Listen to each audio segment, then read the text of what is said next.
Have you studied bioinformatics earlier? Okay. So for most of you people, I think it's a new subject. So first we'll discuss about different aspects, and I will give you a complete overview of bioinformatics. Basically, what is bioinformatics and what we do in the bioinformatics. I mean, what we can do by using the tools and techniques of bioinformatics. So let's begin with the introduction. That means from the definition of bioinformatics. So, what is the definition of bioinformatics? Many people say that it's the combination of computer and biology. I mean, merging between computer science and biology. But actually, this is not the definition of bioinformatics, right? Because biology itself is a very vast field, and computer science also provides different types of algorithms and methods to analyze the different types of data, or you can say it provides us different types of tools and techniques for the computation. So it's not the merging between the entire computer science and entire biology. We can simply focus on some specific areas of biology where computations are required, and these are nothing but the major biomolecules like DNA, RNA, and proteins. So as the definition is written, bioinformatics can be summarized as the technologies that uses the computers for storage, retrieval, manipulation, and distribution of information that are related to the biological macromolecules such as DNA, RNA, and proteins. We do not focus on the entire biology. We only focus on the three major biomolecules. Now, why these three molecules? In the biological system, we can get several types of molecules, but these three molecules produces much amount of data, or you can say maximum amount of data produced by these three molecules. Okay, so as we know that today biology can be called as a data-driven subject.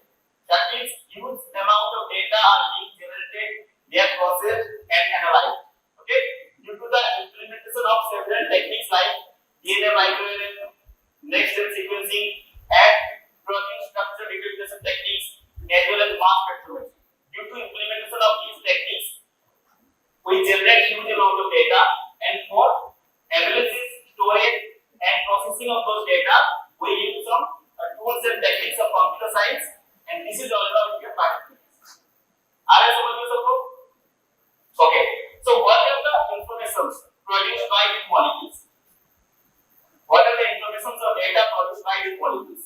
They can be either sequence-based information, they can be structure-based information, or they can be function-based information. So sequence-based information मतलब क्या होता है? What do we mean by sequence-based information? Sequence means the composition of the molecule, the monomeric form of the molecule, how the molecule has been formed or composed of. What is the monomeric unit of the molecule? Say for example DNA. In the DNA sequence, you can find the different types of nucleotides, A, T, G, C in a particular order, and from that order of nucleotides, we can recognize a particular type of DNA. We can identify a particular DNA by its sequence, right? Structure means its physical appearance in the three-dimensional space. Okay, so how the molecule actually looks, how the atoms are arranged, all these things belong to the structural data. And function means basically it is about the biological processes where any molecules are involved. Biological processes such as what is the amount of expression of a particular gene, or what are the set of genes that are activated at a particular moment. That can be kind of functional data, or you can say anything related to the biochemical pathways, in the metabolic pathways. What is the role of individual molecules? These are the functional data. So whatever we study in the bioinformatics, all these are about the information produced by these molecules and their processing. Okay. Now timeline and status. So you can see the bioinformatics was actually started nearly in the year 1965.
And this is the projection of market size of bioinformatics. You can see by the year 2030, the total market size can be of around $10 billion. And if you see the contribution by countries, then India holds the fourth position in bioinformatics research. Now, what are the different applications of bioinformatics? As we know that bioinformatics has huge applications in the field of medical science. For example, starting from the disease diagnosis and identification of some disease, understanding the mechanism of the diseases, developing a drug, developing the personalized medicine, and gene therapy. In every area, bioinformatics has huge contributions. Also, it can enhance the biotech research by providing some efficient method to analyze the outputs of biotech data or data of the experiments. You can also study the evolution of different species, evolution of different molecules across the years, how they have been evolved using the bioinformatics tools and techniques. In the agriculture, we can develop some most yielding crops, we can develop high yielding crops, as well as we can develop some disease resistant crops using the bioinformatics method. Also in the forensic science, we can use applications. These are the major sub-areas of bioinformatics. You can see they can be summarized as biological resources like biological databases, sequence analysis and phylogenetics, proteomics and genomics, transcriptomics, metagenomics, structural bioinformatics and drug designing, and synthesis biology. These are the major sub-areas of bioinformatics. We discuss about one by one, and on the basis of your interest, you can choose any particular area on which you will do some experiments. So first, let's discuss about the public resources available for biological data. So we can start with the NCBI. As you know that NCBI stands for National Center for Biotechnology and Information. This is an organization. This is not a single database. It holds more than 40 different databases and organizes different types of biological data. It provides us with tools to analyze, to handle different types of biological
sequence data gets